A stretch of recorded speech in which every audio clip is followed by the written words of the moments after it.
विधानसभा में आज विधायकों ने कोर्ट की स्थापना, खाद्य सुरक्षा के लाभार्थियों के पंजीकरण, सरकारी डॉक्टर्स द्वारा प्राइवेट अस्पतालों में मरीज भेजने का मुद्दा उठाया।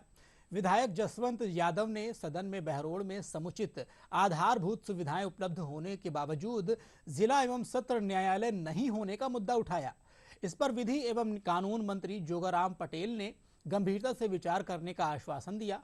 वहीं विधायक यूनुस खान ने खाद्य सुरक्षा अधिनियम के तहत 2011 के बाद जन्मे बच्चों को इसमें शामिल करने को लेकर सवाल पूछा। इस पर खाद्य एवं नागरिक आपूर्ति मंत्री सुमित गोदारा ने कहा कि पोर्टल के माध्यम से 12,95,000 से अधिक बच्चों और महिलाओं को इस योजना से जोड़ा गया है।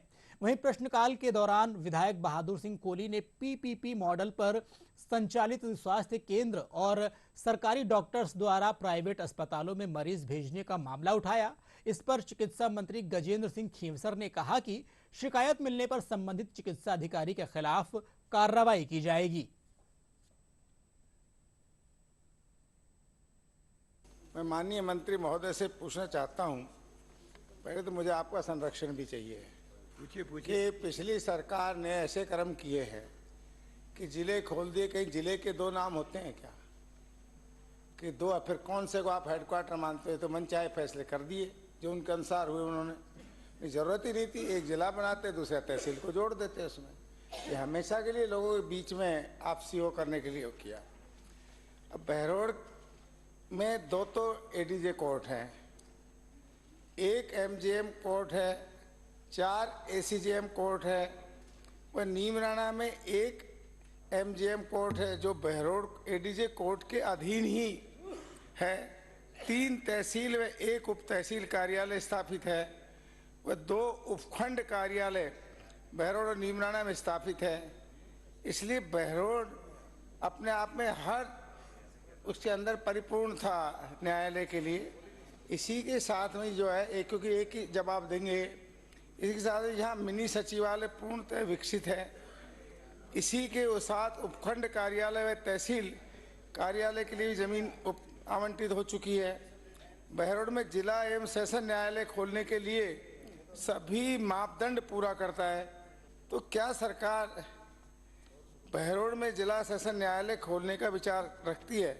यदि हाँ तो कब तक? तो ऐसी स्थिति में माननीय सदस्य का दर्द सही है और उनकी बात अपनी जनता के हित के लिए। ऐसी स्थिति में सरकार इस मामले में गंभीरता से विचार करेगी कि बहरोड़ में भी किस तरह से माननीय राजस्थान उच्च न्यायालय की कमेटी के समक्ष प्रस्ताव भेजा जाकर उनसे सहमति लेकर के नियमानुसार संसाधनों की उपलब्धता के आधार पर बहरोड़ में भी जिला एवं सत्र न्यायालय खोला जावे। इन्होंने कहा कि 96% हमने जनाधार से जोड़ दिया, जो इनके राशन कार्ड है उनको जोड़ दिया। जब इनके पास जनाधार से जोड़ने का आधार आ गया तो उन लोगों को क्यों वंचित किया जा रहा है जो 2011 के बाद में जन्मे? उन लोगों को इस चीज से क्यों वंचित किया? सरकार 1 साल हो गया, क्यों नहीं? क्या सरकार जनाधार के माध्यम से जो जनगणना हुई है उसके अनुसार शॉप्स खोलने का विचार रखती है? उसके अनुसार ही राशन देने का विचार रखती है?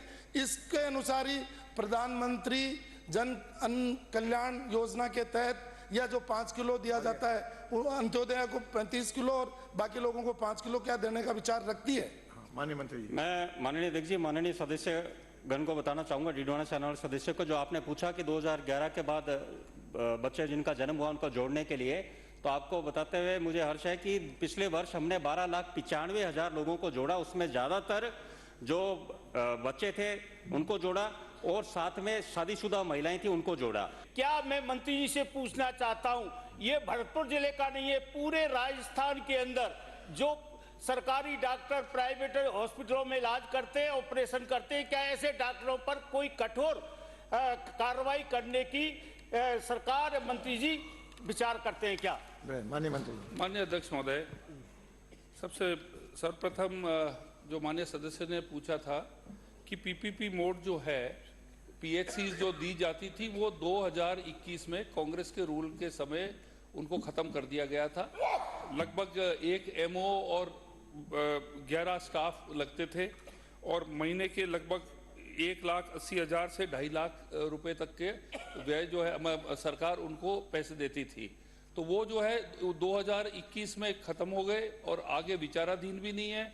तो माननीय सदस्य का जवाब का मैंने उनका प्रश्न का जवाब तो मैंने दे दिया है।